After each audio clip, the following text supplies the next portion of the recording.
اس دن مجھے کال آئی، ایک بہن روتے ہوئے کہتی ہے مجھے خودکشی کرنی ہے۔ جب ریزن پوچھا، جی لڑکے کے پاس میری پکچرز ہیں اور وہ مجھے دھمکیاں لگا رہا ہے کہ اگر ملی نا، اگر آئی نا تو میں تمہاری پکچرز جو ہے وہ آؤٹ کر دوں گا، میں تمہیں ایکسپوز کر دوں گا، میں تمہارے امی کو سینڈ کر دوں گا، ابو کو سینڈ کر دوں گا، بھائی کو سینڈ کر دوں گا۔ اور وہ لڑکی بیچاری اس اسٹریس میں خودکشی تک کے پلانز بنا رہی ہے۔ اب یہ ظلم ہی ہوا نا کہ پہلے لڑکی کو بے وقوف بنایا، میٹھی میٹھی باتیں کر کے اس سے پکچرز منگوائی۔ غلطی لڑکی کی بھی ہے، کیوں کیا یقین، کیوں کیا اعتبار، کیوں کیا بھروسہ؟ جب اللہ نے کہہ دیا تھا وَلَا تَقْرَبُوا الزِّنَا، زنا کے قریب نہ جاؤ، نہ کرو کسی پہ بھروسہ، نہ کرو کسی پہ اعتماد، نہ کرو کسی کا یقین۔ یہ لوگ میٹھی میٹھی باتیں کر کے تمہاری عزتوں کی دھجیاں اڑا دیں گے اور تمہیں سمجھ بھی نہیں آئے گی۔ ہائے ہیلو سے بات سٹارٹ ہوگی اور اس ہائے ہیلو میں کپڑے تک اتر جائیں گے اور سمجھ نہیں آئے گی تمہیں۔ لیکن نہ لڑکی سنتی ہے نہ لڑکا سنتا ہے، لڑکا اپنے نشوں میں، لڑکی اپنے نشوں میں۔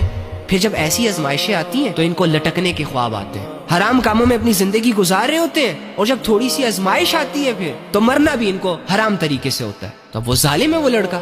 تو یار خدا کا واسطہ یہ تم لوگ کیا کر رہے ہو یار؟ یہ نفس اور ہوس اور شہوتوں کے نشوں میں کون سی زندگیاں اختیار کر لی ہیں آپ لوگوں نے؟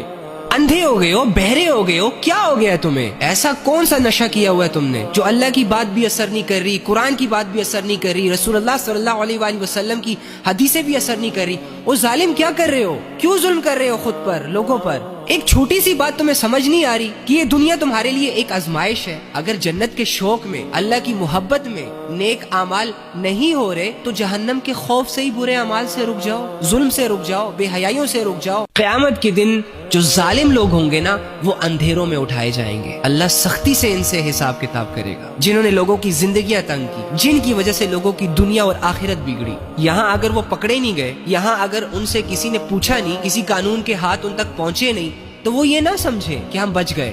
مر کے تو دیکھو ذرا ایک دفعہ، واللہ اتنی سخت پکڑ تمہارا انتظار کر رہی ہے نا، تمہاری چیخیں ساتویں آسمان تک جائیں گی۔ فرعون بھی کہتا تھا کہ میں خدا ہوں، میری مرضی کے فیصلے چلیں گے، میں جس پہ چاہے ظلم کر دوں، مجھ سے کوئی نہیں ہے پوچھنے والا۔ جیسے ہی اللہ کے عذاب نے اس کو گھیرا، ساری اکڑ ٹھکانے آ گئی، جھک گیا اللہ کے سامنے، چیخ چیخ کے کہہ رہا تھا میں سدھر گیا، میں لے آیا ایمان آپ پر، موقع دے دے، کوئی موقع نہیں ملا۔ ایسے ہی آج اگر اس دنیا میں کوئی بھی ظالم ہے، کوئی بھی کسی دوسرے پہ ظلم کر رہا ہے اور اس کی وجہ سے کسی کی زندگی برباد ہو رہی ہے، کسی کی عزت برباد ہو رہی ہے، کسی کا ایمان خطرے میں، واللہ ایسے ظالموں کی پکڑ بہت سخت ہونے والی ہے۔